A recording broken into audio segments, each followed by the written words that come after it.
So one of the big stories doing the rounds in the moto press at the moment is this idea of the big reboot of British brands. Apparently we are heading back into another golden era of British biking, thanks to the fact that so many of our favourite heritage brands are now refinanced, rebooted, and ready to go for 2022. So in this video, we're going to jump in, we're going to have a look at what's in store for us. We'll take a look at some of the bikes that I saw up at Motorcycle Live, and we'll answer the question, are we really heading back into another golden era of British biking? Let's find out.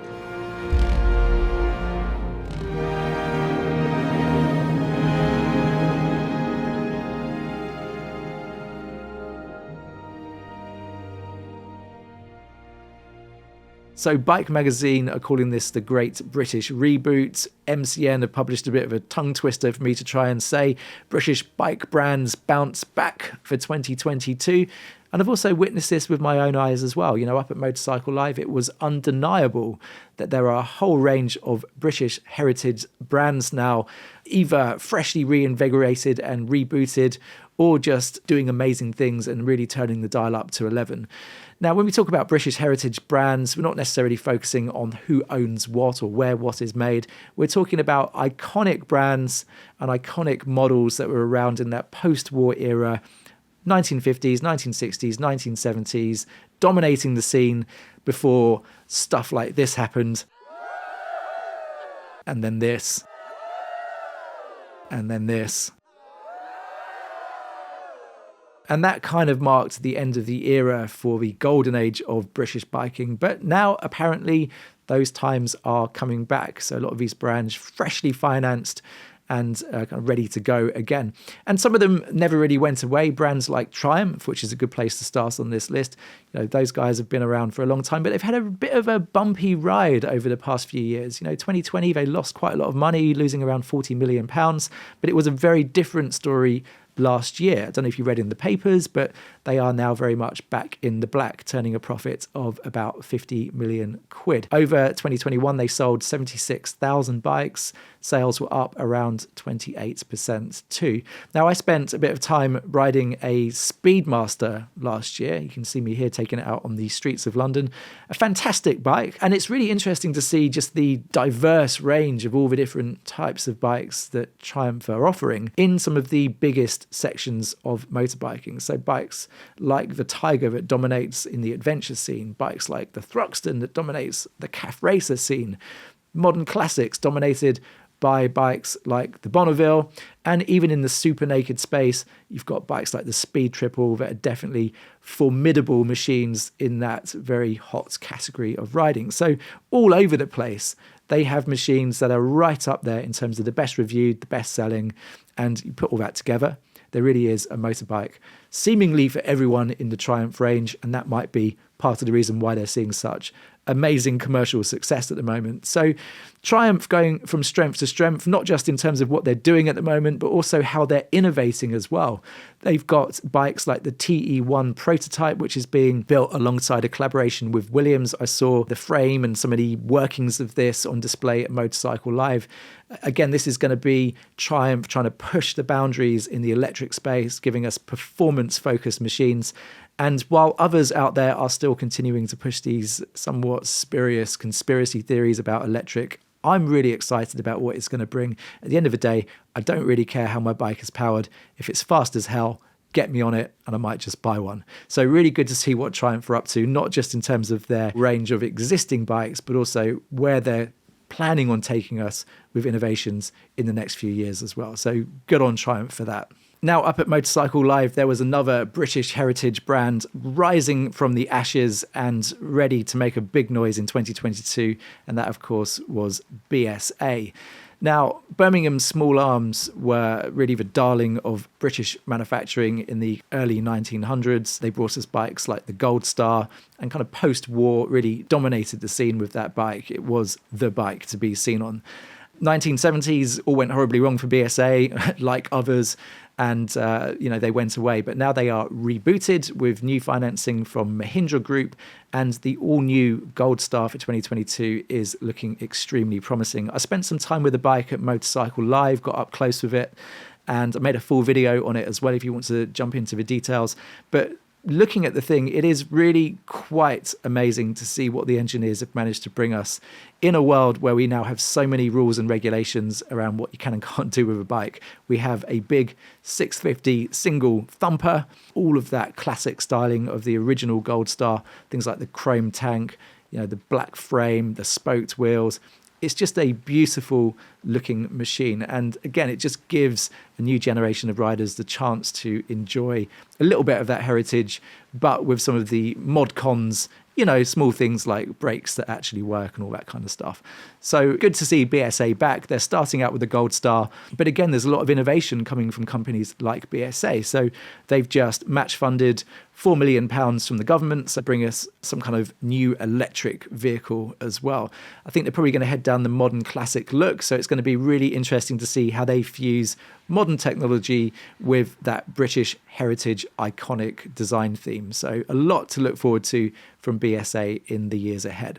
Now, another brand that definitely has a lot to look forward to in the years ahead is Royal Enfield. Now, they are very much a British heritage brand, not a brand that went away, but a brand that's kind of collapsed here in the UK, but was continued over in India. And over the past few years, Iker Group have just done an amazing job of turning Royal Enfield from being a brand that was very much serving the domestic Indian market back into being very much a global player. And now it seems wherever Royal Enfield land, they hit the top spot in terms of the best-selling bikes, the best reviewed bikes, and bikes that customers are really falling in love with. I'm absolutely one of those people. I've got an Interceptor. For me personally, it is one of the best bikes that I have ever owned. And I will go as far as saying, if you want to ride a bike that really feels like a proper classic bike, the Interceptor is probably with the purest experience that you can buy today in order to get you that proper classic feel with none of the hassle of actually owning a classic bike. It really is a marvelous bit of kit. And they've got lots of things coming out this year as well. So we're going to see the Meteor that's been launched. It's a small 350 cruiser. We've also got the classic 350 as well, which is just a beautiful little bike, little 350 engine, just a stunning machine, definitely a bike that I could see myself owning. And then they're going to enter the cruiser market as well. We've been teased with the Shotgun. This was a bike that we saw in prototype form at Motorcycle Live, but we are going to see a slightly more traditional 650 cruiser-esque style bike coming out from Royal Enfield in the next few months as well. So a company that is going places, a company that understands fundamentally that it's got two markets that it's serving. It's got the older generation of bikers, but it's also kind of down with the kids as well. It's a cool brand. People want to be seen in the Royal Enfield. They're affordable, they're achievable, and they're just taking over. So really, really impressed with what I've seen from Royal Enfield over the past few years. And as I said, my Interceptor has reinvigorated my passion for modern classic bikes, and it's a bike that I will have in my garage for as long as I'm allowed to burn petrol.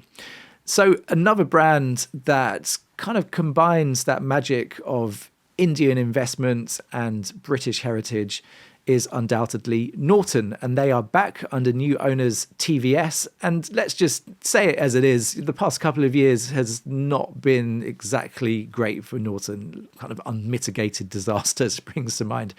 The brand is back, but it's important to note that they are completely new in terms of their entity and in terms of how they're being managed. Now, one of the first things that they've done is, I guess, to kind of clear the air and right the wrongs with the somewhat doomed V4 SS project. Now, this really was the nail in the coffin for old Norton, but they've brought the bike back. They've apparently fixed a lot of those problems with the original machine. It's now called the V4 SV, and it was put on display at Motorcycle Live, looking absolutely fantastic. Very small run, only going to make about 200 of these, and really I feel like it's been done to try to kind of clear the air with a lot of disgruntled SS owners. Most of the customers for this bike will be previous SS owners who have been given the option to trade in their old machine for 10 grand. They can get one of these, which is, I think, the right thing to do, even though legally they didn't have to do it. One of the other bonuses that we've seen off the back of the SV project is this. This is the CAF Racer prototype.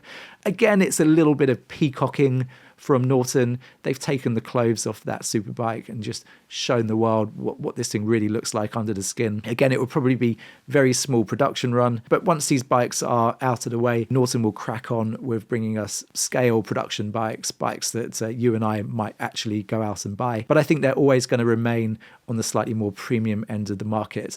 And again, Norton are another brand talking a lot about innovation, talking about how by 2030 they want to be very much a technology-driven company, a serious player in the electric space as well. So very interesting to see what Norton's going to bring us in terms of more accessible bikes over the next few years, and also how they're going to innovate and push into that new electric space as well. So great to see Norton back. Let's hope that it goes a little bit better this time round, but I'm sure with TVS behind them, only good things can happen. So moving on, finally, it's worth mentioning the plethora of smaller British brands that are out there serving niches all around the world in different smaller markets. We've got brands, for example, like CCM. Now, they were originally launched back in the early 1970s, and they came back recently with bikes like the Spitfire, the Street Tracker, the Maverick. And if you've ever been up close with one of these bikes, if you've ever got your hands on one and had a proper look at one, you will see that they are amongst some of the best built bikes on the market today. The craftsmanship that has gone into these machines is second to none. Everything from the worlds to the way that these frames are put together, the scale of the bikes, they are absolutely beautiful. I absolutely love one. And if they weren't so damn expensive for what they are, I would undoubtedly have one. But they serve a smaller market, right? They're more hand-built, they're kind of crafted and sold in small numbers for people that just want something a little bit different. But great to see brands like CCM back. They are prototyping at the moment a new bike called the 71, which marks their 50-year anniversary, what it would have done last year. That is apparently due to come out in a small run very soon as well. Elsewhere, we've got bikes like Brough Superior. Now, they're under French ownership, and again, very, very small production runs, very, very expensive bikes. If you're feeling extremely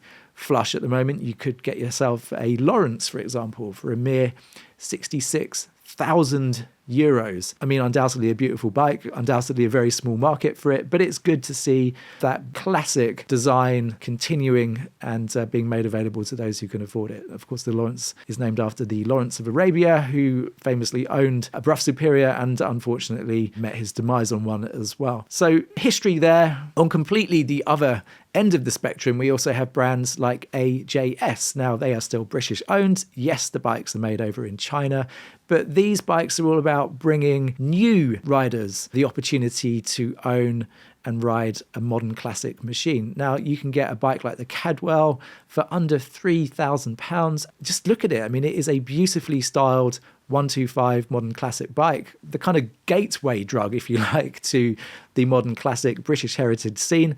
And regardless of the fact that they're not made here, whatever, it is good to see AJS, still British owned, still giving riders the opportunity to access a beautiful modern classic motorcycle if that's what you want.